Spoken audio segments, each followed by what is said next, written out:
Jesus was asked that same question. Dr. Martin Luther King was asked that same question. And you're asked that same question. Now, I want to first note that for some who are young, David was a young man when God first asked him that question. The story I told you was when he was a mature leader and at the end of his days. The first time he was asked a question, there was a big mouth in the valley talking trash. Someone who was just calling God out, calling the king out, calling all Israel out. And David said, who is this uncircumcised Philistine? Talking all this against our God and speaking these blasphemies. But then David found out something.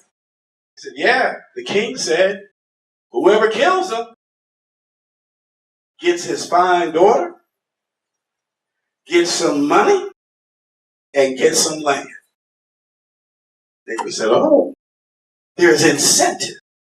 And that incentive caused David to rush down into that valley, take on a Goliath, outnumbered, knew more, a killer from his almost birth.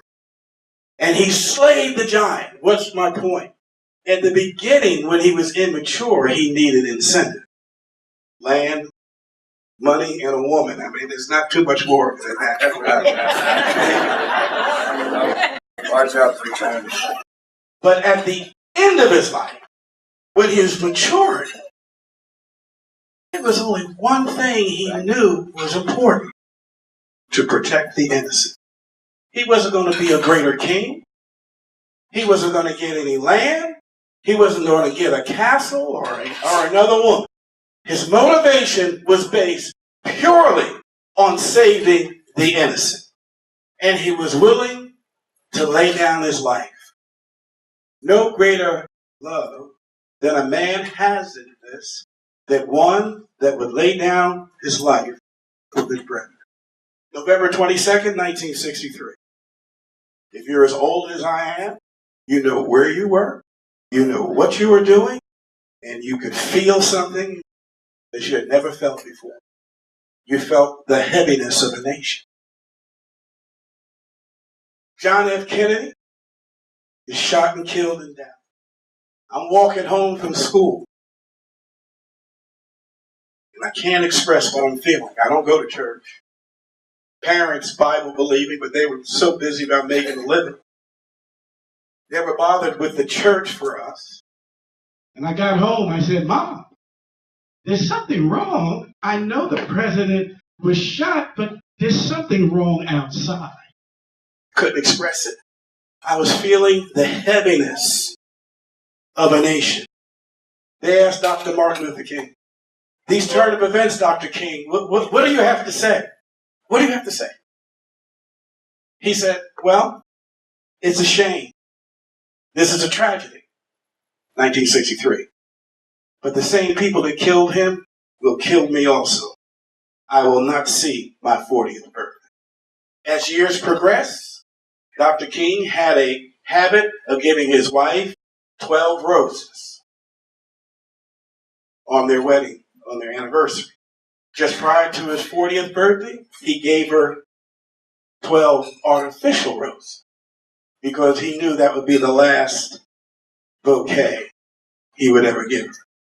April 3rd, 1968, not supposed to speak, not supposed to be there.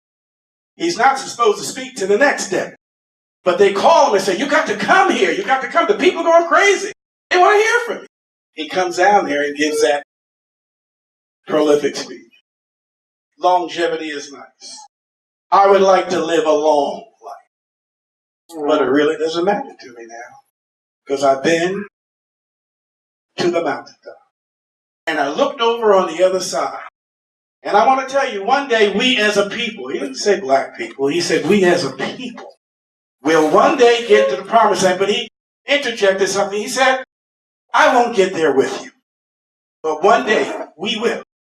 Martin, we could have said, how could you make such a response to something that you say is such a certainty? Well, you know, I came to God one day and said, how do you stop segregation?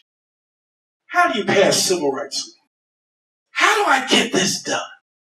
How do I, Baptist preacher, take on a nation? What's the price? So on April 3rd, when he said, I won't get there with you because God's let me know the price now has to be paid. We'll get there one day, but, we made a deal back there in the 60s, 50s. He said that would be the price. And he's coming now for that. Some would say, it's funny, people, if you talk about Dr. King, and they say, yeah, well, he had indiscretions. Remember the first person I told you about. And you still read the 23rd Psalm. But the fact of the matter is, we all have something. But he was willing to pay the price. He was willing to do something to get the killing to stop, death to stop. Jesus was asked the same question. God agreed with him the price before he was even placed in his mother's womb. The price, the deal was cut. John, Revelation. Who is worthy to open up the scroll? The redemption of all mankind. Who's worthy? Who's worthy? In other words, who can pay the price? John began to weep. Heaven and earth couldn't answer. But he said, hold on, John, there's one here. The Lion of the tribe of Judah. He is worthy to open the scrolls. And you say, well, gosh, you said he paid the price. Yes, because read very carefully. The Bible says Jesus Christ was slain. Death, where is thy sting? Grave, where is thy victory? You know why there's no sting? You know why there's no victory? Because somebody was willing to pay the price. So God asks you, this is not your salvation. What will you do personally? What is God saying to you personally? You. What is your sacrifice that God may be appeased? Killing would stop. Because that's in his pattern throughout all history. I could tell you 2, 3, 4 stories, all equating the same. And I'd like to interject this also. I believe, and I'm not saying it will be the outcome, I believe somebody went to God and asked this question. God, what do I have to do to make America great again? Well, you'll have no Republican friends, and you'll have no Democrat friends. The globalists will war against you. Business will fight you. And you live every day under the threat of death. Are you willing to pay that price? I believe he said yes. I believe Dirty Harry said yes. The criminals didn't like him. The only people that were blessed were the victims. That's you and I. New sheriff in town. And very well, probably is now going to be tested because we all need one another. It's not about Democrat, it's not about Republican. It's about America now. Yeah. These are mine or yours? All right. We wear each other's glasses. All right. Sisters for Life, Life-Saving Education Award is presented on November 10th, 2016 to our brother for life, Mr. Rick Howland. May the Lord bless you and keep you. Proverbs 31, verse 8 through 9. Thank you. Is Brother Rick still here? Cornell's going to bring it to you, Rick. Everybody give Rick a hand. Rick has been listening to our radio broadcast since 2004. Now we're on 3 different stations. We're now going on 3 different stations. But Rick has been listening to our radio broadcast since 2004. And when he heard me come on the air, he immediately started educating me about the history of abortion. He began to do research for me. He would call when I didn't have any callers and fill up the entire time on the radio. And I was so very grateful. I was like, what else, Brother Rick? What are you saying? Now, what did they do? How far did this go back? So we just want you to know, even though you don't have to call in all the time like you used to, I greatly appreciate you for teaching me and showing me the way. Up from the Sanctuary Award, Psalms 20, verse 2, is presented on November 10th, 2016 to Pastor Scotty and Kay Richmond. May the Lord bless you and keep you. Proverbs 31, verse 8 through 9. Thank you. Pastor Scotty and Sister Katie, you guys come on. Pastor Scotty and Sister Kay. Pastor Scotty used to pastor Heights Point Christian, and he's one of those pastors that was supposed to be retired, but you can't ever retire. And so he's going around and preaching the gospel still, he and Sister Kay. We want to present this award to you. We thank God for you.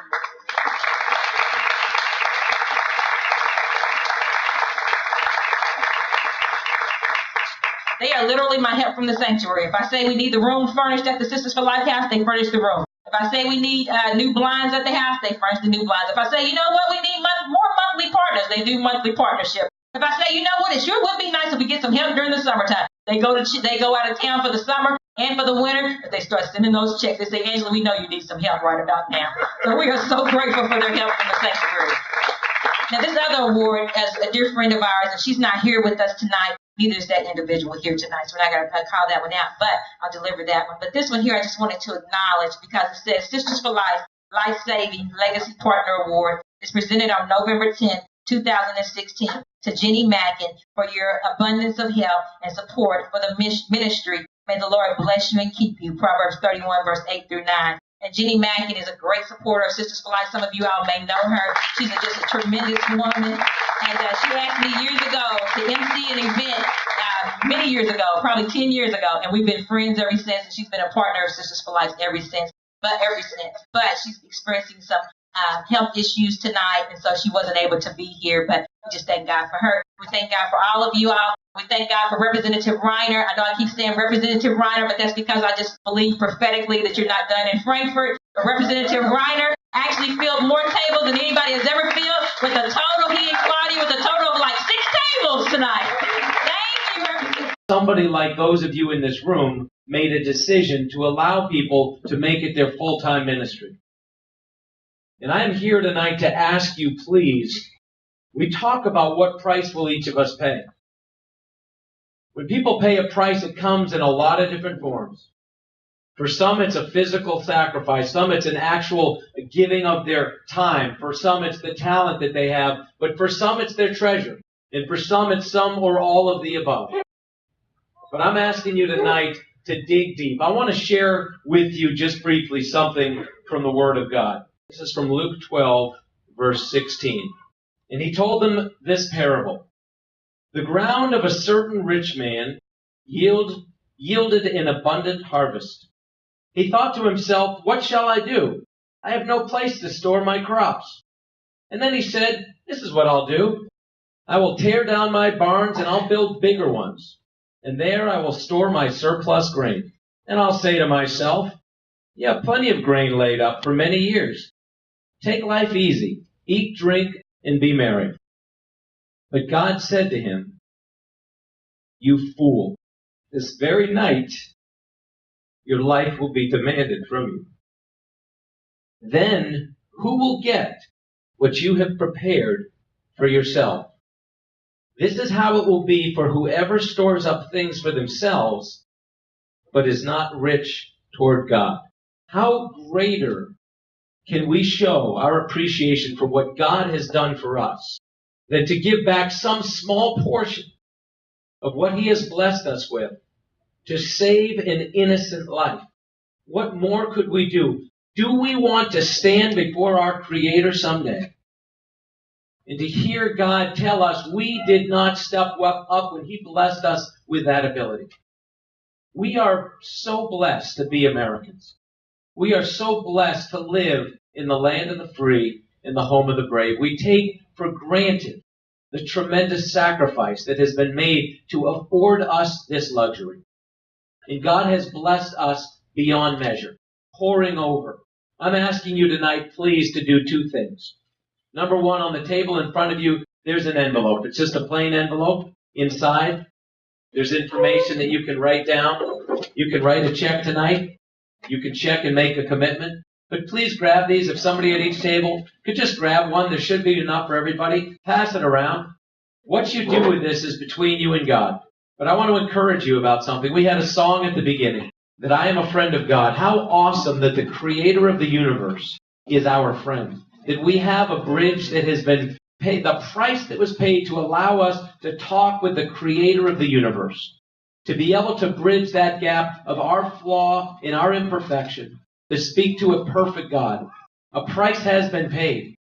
We have an obligation to be good stewards of what God has given us. And so what you do is between you and God, but I'm asking you to be more generous than you came in here thinking you would be.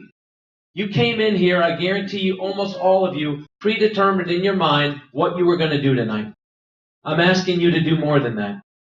I'm asking you to intentionally do more than what you came in here to do. I'm asking you also to look around this room, and there's a lot of people in here. But every one of you knows somebody that you wish had been here tonight. Somebody that you wish had heard Pastor Childress speak, who'd heard this message. You know somebody who cares about human life. You know somebody who cares about unborn children. And I'm asking you to also keep that information, take the program with you. And I'm asking you, in addition to doing more than you intended to do, making a pledge greater than you intended to make, making a commitment to contribute on a monthly and regular basis, to make a one-time gift that has a zero on the end of what you were thinking you were going to give. In addition to that, I want you to take the address of Sisters for Life. I want you to take a brochure. I want you to take one of these cards. And I want you to give it to somebody who could have been here, should have been here, and if you had thought about it in advance, would have been here. And I want you to ask them to support this ministry. I have known Angela Minter for many years. And I do not know anyone in the pro-life industry with more passion and more vested interest and more willingness to stare death in the face and call the devil out than Angela Minter. I'm not here as some political person. I'm not here just as her friend. I'm here as somebody who has seen firsthand on the sidewalks in Louisville what this woman means for the kingdom of heaven. And I'm asking you, please, to support her. I'm asking you to dig deep. I'm asking you to put bigger numbers down than you were thinking of giving. I'm asking you to think about giving her on a regular basis, because I know from our regular conversation, one of the greatest difficulties she has is cash flow. She talked about the ministries, reaching out to people and touching them through behavioral health and through physical health, through mentorship, through abstinence, through the whole person. She's talked about these programs, but in order for her to be able to deliver these things and to be able to know that she can deliver these things, she has to know what kind of consistency there is in terms of support. There are enough of us in this room, frankly, to make this possible. If you open up your program and you look at it, and feel free while I'm talking to be writing checks. You don't let me slow you down now. But if you open it up, about the third page in, there's the one that has the full yellow circle on it. If you look on there, there are different programs you can give at different levels. But below that, in the bottom left-hand corner, where my thumb is, there's a whole lot of different things that this money's going to go to. A whole lot of different things that your money will go towards supporting. This is what is needed. As those of you who know, when I've run for, I do not like asking people for money for political purposes, even though it's a critical thing. But it doesn't bother me one lick to ask you to be generous to Sisters for Life. Because we're frankly not giving to Sisters for Life. We're giving to the kingdom of heaven. We're giving to eternity. Because we're giving back a small portion of what we've been blessed with. And we're doing it to transform lives, to change lives, to save lives. And so I'll reiterate what has just been asked of us from Reverend Childress. What price are you willing to pay? In this case, what financial price are you willing to pay? I'm asking you, please. God asks us one time in the entire Bible. In Malachi, he says, test me in this. He said, bring the whole tithe. This is not a tithe. This is some portion, perhaps, of what you will give to God this year. But God says, test me in this. You are not going to outgive God. You're not going to give more than God is going to be able to make you whole on. And I don't mean it's going to be just in dollars, because in Malachi, when God says, test me in this, he doesn't say, don't worry, you'll open up your checkbook the next day and there'll be more money in there. But what does he say? He said, I will pour out blessing. He doesn't say on you specifically. He said, but if you give and give generously and give sacrificially, I will pour out blessings. We in this nation, in this state, in this city, we need the blessing of God in a way that we have not needed in most of our lives. We truly do. And so I ask you tonight one final time before you leave, please take this envelope. If you have a checkbook with you, write a check tonight. If you're like me, you'll say, I'm going to do this. I'm going to go home. I'm going to talk to my spouse. I'm going to pray about it. And I don't want to dissuade you from doing those things. But some of you have already done those things. And so don't use that as an excuse. Some of you know what the right thing to do is. I'm asking you to do it. I'm asking you to have the courage to test God in this. I'm asking you to have the courage to be sacrificial and to believe that God will indeed be true to His word and that He will pour out blessing upon you, upon your family, upon this city, upon the Commonwealth of Kentucky, and upon the United States of America, and upon this broken world. Because God has the power to do all of it. Test Him in this. Give generously. Support this ministry. It serves a need in our city, among our population that is so ravaged by the atrocity of abortion, and that is so overlooked by so many so often, but not by Angela Minter, not by the men and women who work with her to support this ministry. For saying, you know what, our body's our choice, and choice is a pro-life family. Pro-choice is a pro-life family. Planned Parenthood is pro-woman. Well, you know what? We're going to bring up Peggy Strange, and then in a little bit, I'm going to share my personal testimony about how Planned Parenthood, located at that very time at the end of Broadway, hoodwinked me into thinking that my body was my choice. But I heard the Word of God say that, you know, your body is not your own. Your life is not your own. You have been bought with a price, and I've got a good plan for you, a plan for good and not for evil. This represents evil. God represents life. And there is no peace in killing your baby. And he wants you to come on up and share your testimony. Life, America. Amen. Jesus. Amen. Amen. Hello. My name is Peggy Strange. I am with Silent No More. I am here today representing the thousands of women who regret their abortion. I'm appalled to know that Planned Parenthood has decided to set up a second facility in Louisville, Kentucky, to not only take advantage of women, but take advantage of their circumstances.